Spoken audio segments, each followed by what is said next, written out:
Your ridiculous questions are so annoying. I'm not gonna. I ask questions. I'm a journalist. That's what we do.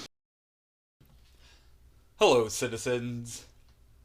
Today we're going to look at what I think was the most heinous part of my interaction with Officer Millar. It's one thing to go against police policy. It's another thing to tell somebody that they can't practice their right to protest. But it's a complete other thing to threaten to deprive someone of their freedom for up to 2 years and have an indictable conviction. That's another thing. That when an officer makes that threat, they're not building relations with the community, especially when that threat is on a journalist who's just asking a question. And what question did I want asked? Now let's take a look at this. We can see that this traffic stop is clearly making a nuisance for local traffic.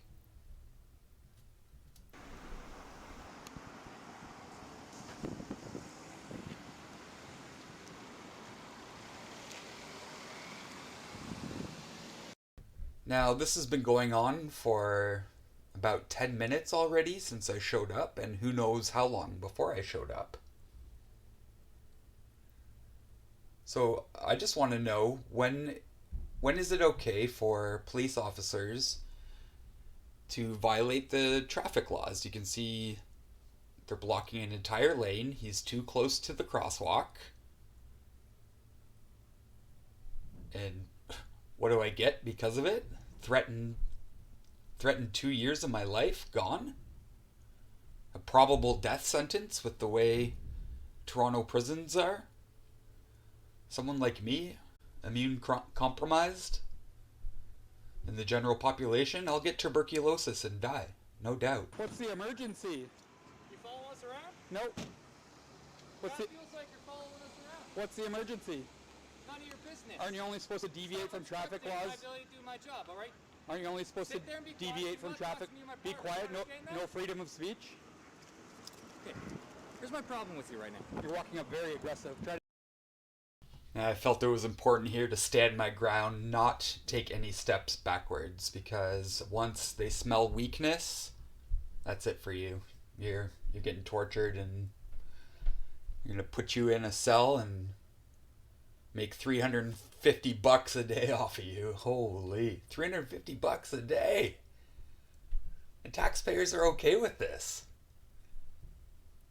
The same cost, coincidentally, of somebody who's getting educated.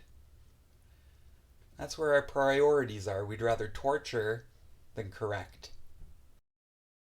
Try to de-escalate. Yeah, because you're upsetting me. What's your name and badge number? It's right in front of you. P. Miller 65993, 14 Division. Thank you. Okay, so let me tell you what this looks like right now. You're escalating. So You followed over there, you followed us inside, we came outside, you followed us to our car, and now you're following us here, all right? We're doing our job. You had a problem with it. You need to back up, get away from us, okay? Because you're obstructing our ability to do our jobs. I'm a little concerned for our safety, the fact that you're following us. You have absolutely no reason to be here except for to follow us to continue your interaction, okay? Stay there. Do not come anywhere close to us. We'll consider you obstructing us, and you can be under arrest or detained. Do you understand that? Is it obstruct? Under arrest or detained. Not good. So, obstruction of a peace officer is federal law, so should be applied equally. Keep that in mind, equally across Canada. Is everyone who resists or willfully obstructs a public officer or peace officer in the execution of his duty, or any person lawfully acting in aid of such an officer. Okay. Obstructs, yep. Omits without reasonable excuse to assist, so even not helping a police officer is considered obstruction. Resists or willfully obstructs any person in the lawful execution of a process against lands or goods making a lawful distress or seizure. Okay. And yeah, it can be an indictable offense, which for American viewers, that's like a felony. A summary conviction is maximum 2 years less a day.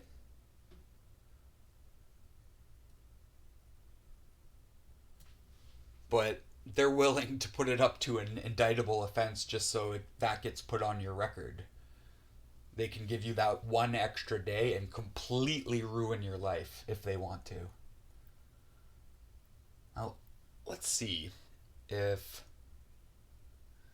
I was actually obstructing, because this is kind of ambiguous, and there is no definition of obstruction according to Criminal Code of Canada. It's a federal law, and so here's what the British Columbia police have to say about it, because I couldn't find anything about it from the Toronto police. I wonder why. The accused must be willful in their obstruction. Verbally challenging the actions or authority of the peace officer will not be sufficient. This is what BC police are taught. Why aren't Ontario, Toronto police taught this? And so, according to William Jaska law firm, it is not obstruction if that act merely causes inconvenience to the officer. The act must have caused the officer more than a fleeting or momentary diversion or expenditure of effort. And there's the case law to back it up. R.V. McGregor.